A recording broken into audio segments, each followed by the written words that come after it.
You know who Will Smith and DJ Jazzy Jeff are? Yeah. Yeah, you ever heard that song? It says, "You saw my blinker, bitch." Come on, dude. Summertime CD. Bro.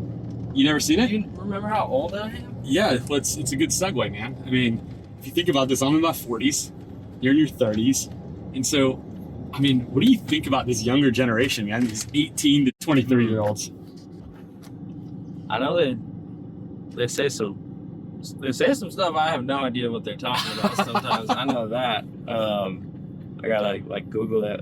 I mean, it has me feeling like I'm old. Like you can see, like the generational gap. Like you can see, okay, you're not a millennial. You're whatever they call that.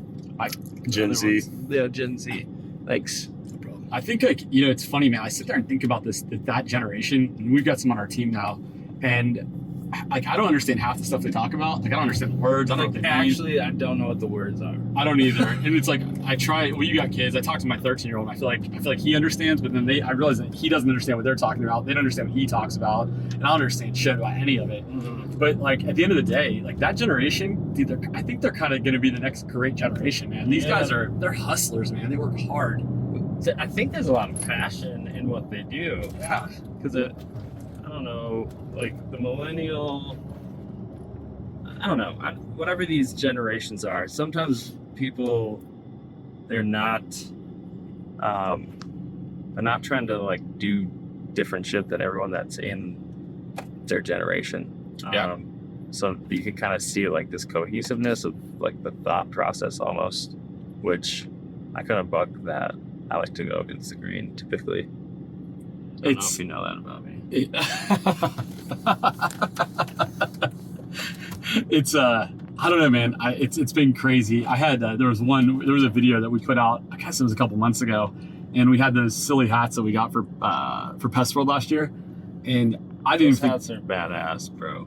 you like them. Yeah, I rock them all the time during the summer. I was wearing them when I was coaching my son's baseball. Dude, I didn't even like think they were that. I thought they were cool for like our little event. And there was a video, like Peyton put this video out a few months back, and I'm like, she's like, "Hey, do you mind if I raffle off one of these hats?" I was like, "No, give away all the hats. I don't care." Yeah. And she gets on the video and she's like, does this whole talk about this summer hat and how the summer hat looks good. Like, and I was like, it's called a summer hat. And I was like, what are you even talking about? Dude, that stupid video got like thousands and thousands and thousands of interactions. And I was like, just because she's talking about a summer hat, I can get on and actually give like great information that can actually revolutionize someone's business.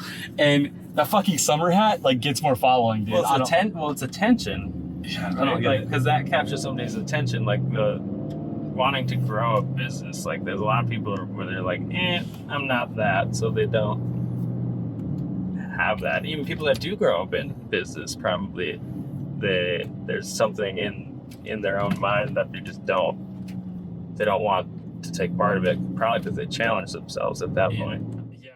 Matt, I appreciate you spending all day in Tampa, man. I mean, it was a blast, dude. Did you have a blast? I mean, this is a gorgeous city for one, but it's just always good to kick it down here. Yeah, I mean, tomorrow we've got a big day. You're gonna have an opportunity to just pass on some of the awesome knowledge that we had talked about earlier. It's part of like your whole origin story to so many people. And honestly, man, I'm super, super grateful for you doing it. I appreciate the opportunity, dude. Just hope we can bring as much value as possible to people.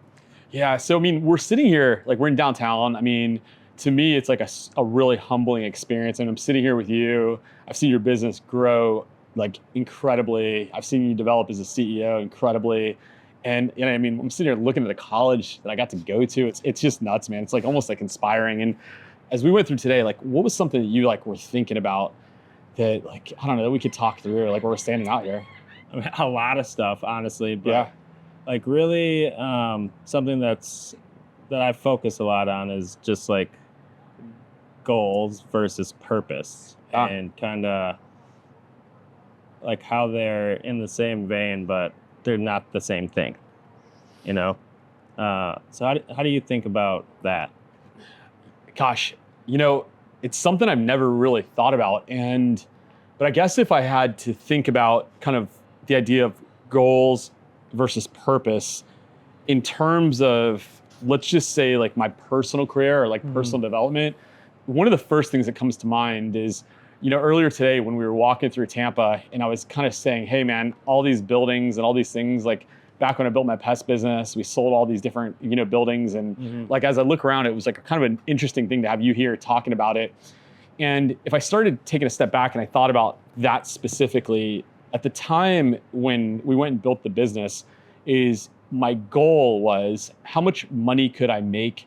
How many buildings could I sell? But it was really about like putting dollars in my pocket or in my people's pocket, whatever. And that was like a big focus. And like the deal was that was like my goal. But in context of that is like, as we moved down the road, I kind of started to think about, well, what was the real reason why like that even mattered? And so now we're years down the road. And like, I think the reason that those goals really mattered was that I was trying to define what like my personal purpose was going to be. And as things have kind of progressed, I was like, if I didn't do that, then would I've ever developed into somebody who wanted to actually help other people or drive other people's businesses forward? Like, did it actually start to define my purpose? And the answer is probably yes. You can't have one without the other. Like, you wouldn't have. Yeah, it's part of the path that you've had to take. Really, I think so. But I think so. But if I took a step back even further and I started to think about like day-to-day interactions and things that could, really impact, different people within roles and things within companies, I think when I think about goal versus purpose is a lot of times in different departments you have, let's just use a salesperson as an example. Is it a salesperson, let's just use an outbound salesperson, is a lot of times we would set like metrics or KPIs, and this could be any position, and we say, look, the goal is this, right? So your goal today is to make 120 calls, and your goal today is to make a sale. Your goal today is whatever it is. And I think that defining a purpose is much different. So a goal is really, to me, a measurement tool, where a purpose is like what the outcome is really going to be, which are completely different. And so if I think about like interactions I have even with my own sales team is like, we talk about, hit your KPIs. But the reality is like, what if they actually understood the purpose of why that mattered? Kind of like learn versus know, which we talked about at Energy last year. And so it's like, if they knew the purpose and they understood that by making sales, that allows the business to grow. But more importantly, what it actually does is it actually supports the bigger initiative, which is to see organizations grow across the nation. And so I think as I think about it that way, it makes a big difference. I mean, I'm sure that you've got to have kind of really come up with a lot of thoughts around this. What kind of things have you thought about? I mean, so when I think about goals, and I have definitely done this myself, but putting like, oftentimes I've set a goal or I've seen people on my team set goals, and then there's like immediately some type of emotion that's associated with it, whether it's a fuck yeah or if it's like no way, but then that like kind of predetermines like how it's approached. And oftentimes, like looking back on like my sports career, for instance, like I would go through with so much focus and intensity that sometimes I forgot it was a game and I played it because I loved it. Wow.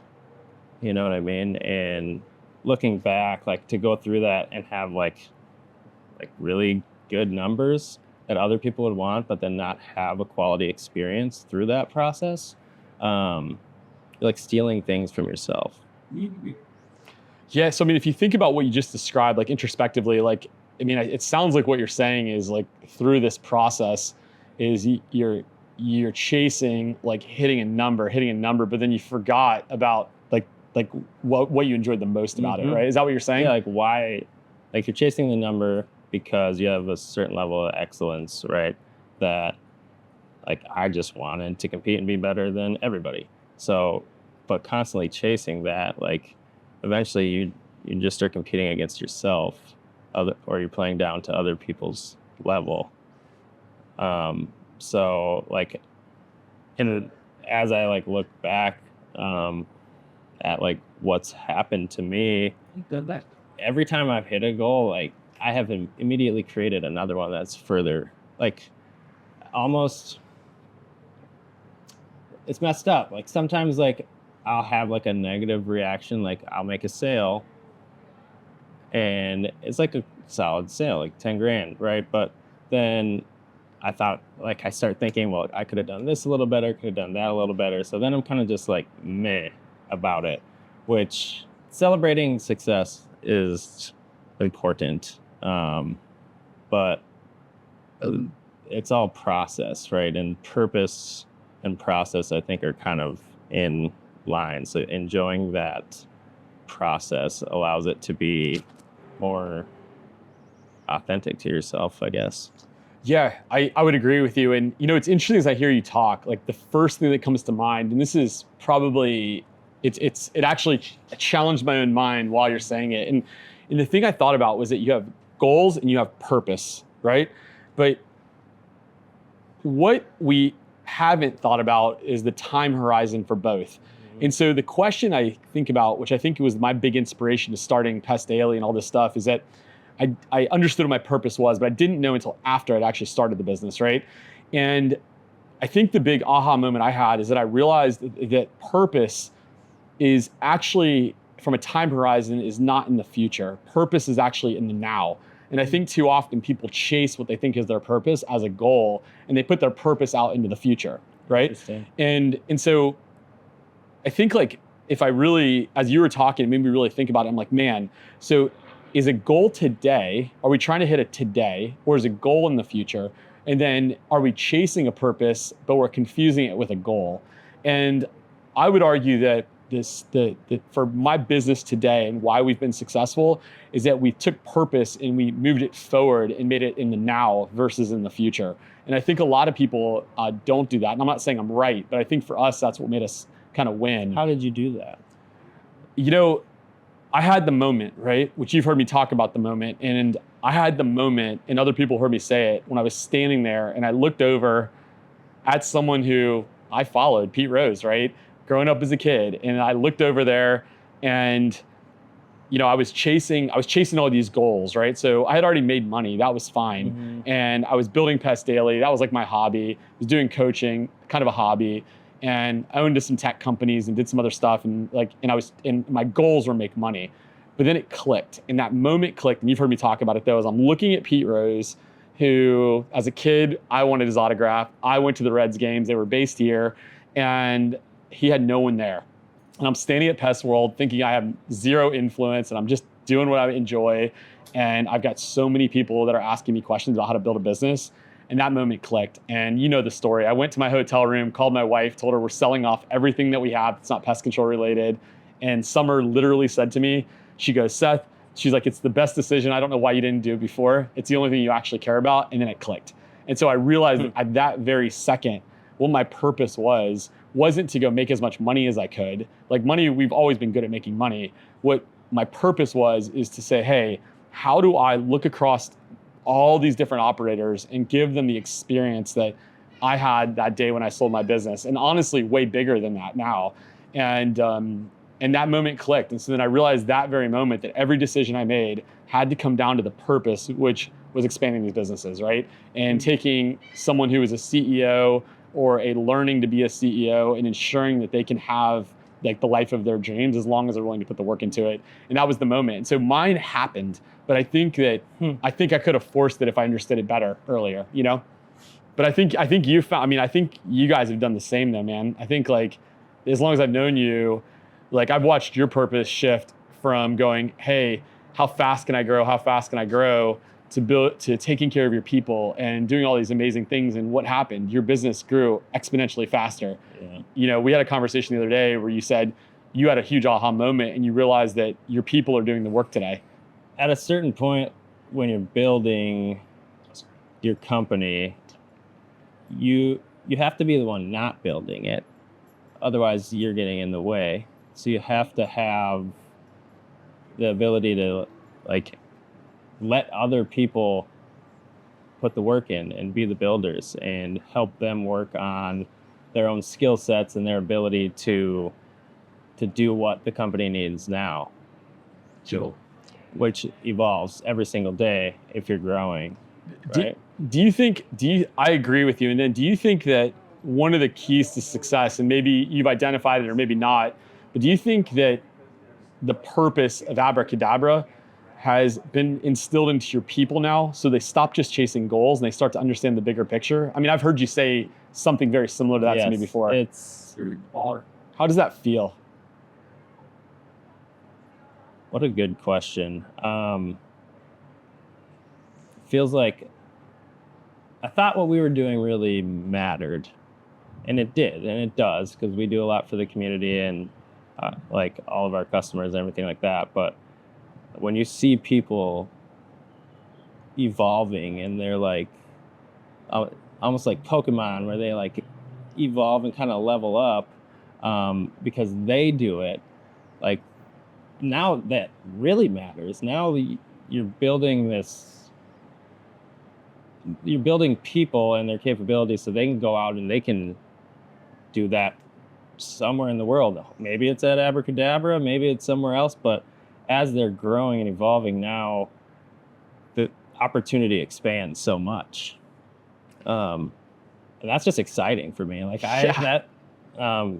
that's what I love about being a business owner. That's what I love about working with other business owners. But to kind of remove the ceiling and like teach the building blocks of like an entrepreneurial growth type of mindset to people who aren't that naturally, like it takes work.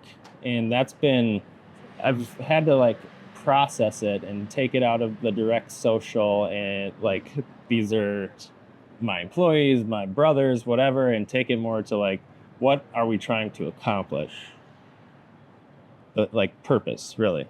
And now they're thinking about that. And that's the powerful part of it. It's just like the thought process. Because until it changes at that point, nothing's going to happen. No matter how much I want to force it or they think they want to do it. They got to change just like a little bit. Do you know, man, listening to you talk, it's just crazy for me to hear it. Like, it's so amazing. And like, I sit there and go, you made one of the most important statements that I've probably ever heard talking to somebody.